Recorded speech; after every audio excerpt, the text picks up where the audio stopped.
नमस्कार दर्शक बंधु मु प्रदीप आपण मानक स्वागत करुच्ची आज आउ एक नवा भिडियो तो दर्शक बंधु केंद्र सरकार द्वारा चाषी को प्रदान करा जाउथुबा पीएम किसान योजनार 20तम इन्स्टॉलमेंट अगस्ट मास 2 तारिख रे डीबीटी माध्यम चाषी अकाउंट को पठा जाइछि।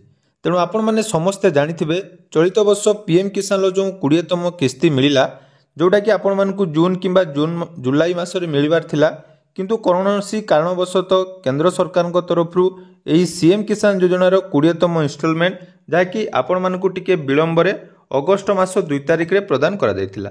तो यही उपलक्षे जदि आमे देखिबा राज्यर बहुत सारा हिताधिकारी जो माने कि पीएम किसान पूर्वर टंका पाउथिले सेमानकु टंका मिलनाई।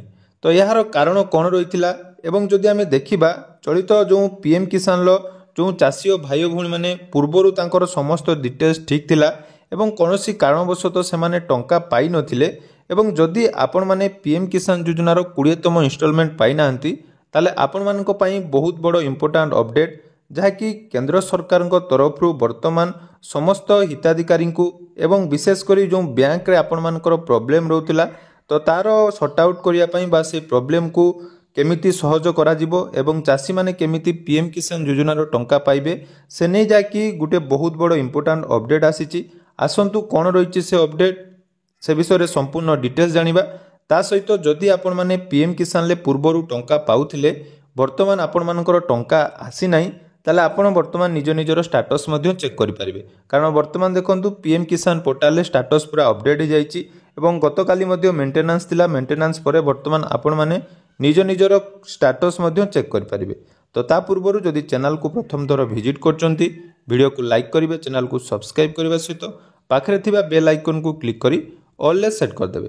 तो देखंतु पीएम किसान योजनार जो टंका आपण मानकु मिलिला बा 20तम इन्स्टॉलमेंट मिलिला तापरे बहुत सारा नियम जाय कि आसिला जेमिति कि आपण माने जानिथिबे पोर्टल जदि विजिट करथिबे देखंतु पीएम किसान ले गुटे गाइडलाइन मध्ये एठी ऐड हेछि जोंथि पई बहुत जण हिताधिकारी को जाय कि टंका मिलि नाही। या सहित विशेष करी जदि आमे देखिबा जोटा कि डीबीटी मोड रे जतेबेले आपण मानकु टंका प्रदान करा जाउची से समय मध्ये बहुत जण हिताधिकारी कोन होउची ना डीबीटी प्रॉब्लम पाई आपण मानकर टंका आसी पारु नाही। तो याकू आखि आगरे रखी वर्तमान जाकि केंद्र सरकार तरफ समस्त बैंक मानकु गोटे इंपोर्टेंट अपडेट दिया जाइची। तो कौन रही से अपडेट आसंतु डिटेल्स जानि नबा तापर आमे देखिबा आपण मानकर जदि टंका मिली नाही ताले केमिति पाइबे एवं स्टेटस आपण माने चेक कला परे स्टेटस रे कौन कौन अपडेट आसीची ता मध्ये जानि नबा। तो देखि पारथुबे एडी पेपर माध्यम रे गोटे अपडेट जाकि आसीतिला जे पीएम किसान अर्थ प्रदान रे त्रुटि आधार मैपिंग समस्या। तेणु प्रधानमंत्री किसान सम्मान निधि योजना सहायता रे अर्थ प्रदान रे त्रुटि देखा जाइछि। बैंक रे आधार नंबर मैपिंग न हेबा बैंक खाता बंद हेबा और केवाईसी जांच असंपूर्ण थिबारु बहु चाषी बैंक अकाउंट को पीएम किसान योजनार सहायता राशि जाई पारि नाही। तेणु एही समस्यार समाधान करिया पई वर्तमान सरकार समस्त बैंक को निर्देश दैछन्ति। यार समाधान पाई राज्य स्तरीय और संशोधनमूलक पदक्षेप आरंभ करा जायछि। अर्थात देखंतु जो प्रॉब्लम टी आपण मानकर बारंबार रहउछि आपण माने बैंक को जाउचंती एवं डीबीटी पाई मध्ये फॉर्म बहुत जगह रे दिया जाउछि किंतु ताकू गुरुत्व भाव रे नौ नांती वे तो बैंक रे कोनोसी कारणवशत आपण डीबीटी लिंकटा ठीक भाव रे हेई पार नाही। तो ताकू आखि आगरे रखी वर्तमान केंद्र सरकार समस्त बैंक को जाकि निर्देश दैछन्ती एवं एहा पई राज्य स्तरीय रे मध्ये संशोधनमूलक पदक्षेप जाकि ग्रहण करा जायछि। तेणु प्रधानमंत्री किसान सम्मान निधि योजना रे केंद्र सरकार कृषकों को बैंक खाता को सीधा सड़क लाभ ट्रांसफर आपण मानक डीबीटी माध्यम रे 3टी किस्ती रे वार्षिक मोट 6000 टंका प्रदान करछन्ती।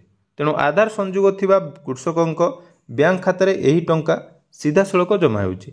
या सहित 2019 रे आरंभ होइतिबा एही योजना रे जदि आमे देखिबा वर्तमान सुधा 20टी किस्ती रे कृषकों बैंक अकाउंट को मोट 3.90 लाख कोटी टंका दिया जायछि। तेबे बहु चाषी बैंक खाता रे केतेक समस्या थिबारु सेमाने एही बैंक रु एही टंका पाइबारु वंचित हेउचन्ति। या सहित अधिकांश लाभार्थी बैंक खाता सह आधार नंबर मैपिंग न होइथिबारु एही अर्थ मध्य प्रदान समय रे विफल हेउची बोली जाकि वरिष्ठ अधिकारी मध्य सूचना दैछन्ति। या सहित देखंतु केतेक चाषी सेमानको बैंक खाता संबंध रे भूल सूचना दैछन्ति जेपरि कि आपण मानकर जदि ऋण बा आपण मानकर स्थायी जमा खाता नंबर प्रदान कर दैछन्ति ताले सेठी मध्य आपण मानकर टंका जायकि आसु नाही। अन्य केतेक चाषी सेमानक बैंक खाता KYC संपूर्ण करिनथिबा बेले आउ केतेक चाषी खाता बंद मध्य हो जाइछि एवं फ्रीज हो जाइछि। तेणु एही चाषी सह जोगाजोग करी केमिति से समस्यार समाधान हबो वर्तमान देखंतु से समस्या को सुधारिबा पई सरकार तरफ बैंक को जाकि निर्देश दिया जाइछि। एटा गला गोटे इंपोर्टेंट कथा जोटा कि वर्तमान सरकार पाखे पहुंची और ये नहीं जाकि पदक्षेप निया जाउछि। या सहित जदि आपण माने पीएम किसान योजनार 20तम इंस्टॉलमेंट पाई नांती ताले वर्तमान आपण मानको स्टेटस मध्य अपडेट हो जाइछि। आपण माने पीएम किसान लो ऑफिशियल पोर्टल को जाई निज निजर स्टेटस मध्य चेक करि परिबे। तो स्टेटस चेक करिया पई हेले आपण मानको पीएम किसान लो ऑफिशियल वेबसाइट को आसीबा पई पड़िबो एवं नो योर स्टेटस ऑप्शन ले क्लिक कर देबे। क्लिक कला परे एठी आपण मानको रजिस्ट्रेशन नंबर जोटा रहिछि रजिस्ट्रेशन नंबर एवं कैप्चा कोड आपण मानकर जोटा रहिछि कैप्चा कोड दे गेट ओटीपी ऑप्शन ले आपण माने क्लिक कर देबे। तो ओटीपी एठी आपण माने जते बेले सबमिट करिवे सब डिटेल्स आपण माने जते बेले देई दोचंदी देखंतु एठी आपण मानकर आसी जिवो जोटा कि देखंतु एलिजिबल स्टेटस आपण मानकर एठी शो करथुबो। जदि आपण मानकर सब डिटेल्स ठीक अछि ताले एठी आपण मानकर कोनोसी प्रॉब्लम नै एवं देखंतु लास्ट जो इंस्टॉलमेंट आपण मानकर आसी छि मोइटा आपण मानको देखै दोछि जेतु जो हिताधिकारी मु आपण मानकर देखौछि से हमर जाकि दुईटा किस्ती परे पाइचंदी तेणु तांकर 18 नंबर इंस्टॉलमेंट जोटा कि लास्ट इंस्टॉलमेंट देखौछि अर्थात या पूर्वर जो 1 नंबर 2 नंबर इंस्टॉलमेंट से पाई नांती एवं ता परे से आवेदन करचंदी तेणु 20 टी इंस्टॉलमेंट जगार तांकर 18 टी इंस्टॉलमेंट एटी शो करूछि। एटा किछि प्रॉब्लम नै किंतु देखंतु तांकर सब डिटेल्स ठीक अछि तेणु आपण माने निज निजर स्टेटस वर्तमान मध्य चेक करि परिबे। या सहित पीएफएमएस रे मध्य आपण माने स्टेटस चेक करिया पई चाहुथिले आपण मानकर पीएफएमएस रे मध्य स्टेटस चेक करि परिबे एवं कोन रीजन पई आपण मानकर जदी टंका आसी नै बा आपण माने जानिथिबे मु पूर्वरु मध्य ए विषय रे कहिछि जदी स्टेटस चेक करला परे आपण मानकर सामना रे नुवा इंटरफेस आसुची जेमिति कि देखंतु।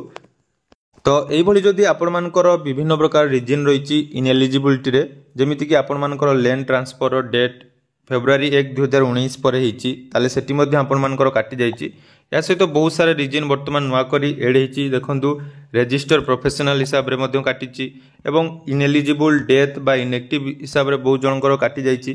ता सहित देखंतु बहुत सारा रीजन जोटा कि रहिछि आपण मानकर बेनिफिशियरी जदि एई सब कारण पई इनएलिजिबल अटंती ताले वर्तमान आपण मानकु कोन करिया पई पड़िबो ना नियरेस्ट एग्रीकल्चर डिपार्टमेंट ऑफिस सहित कांटेक्ट करिया पई पड़िबो।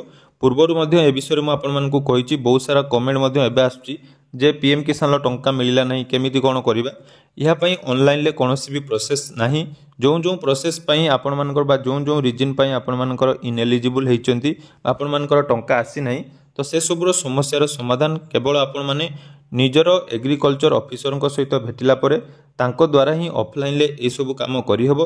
तेणु जल्दी आपनक निकटस्थ ब्लॉक एग्रीकल्चर ऑफिसर बा डिस्ट्रिक्ट एग्रीकल्चर ऑफिसर सहित जोगाजोग करंतु एवं जदि आपण माने एलिजिबल अछंती बा ताहले आपण माने निहाती निज निजर पीएम किसान योजनार टंका वेरिफिकेशन परे पुणी थरे पाई परिबे। धन्यवाद।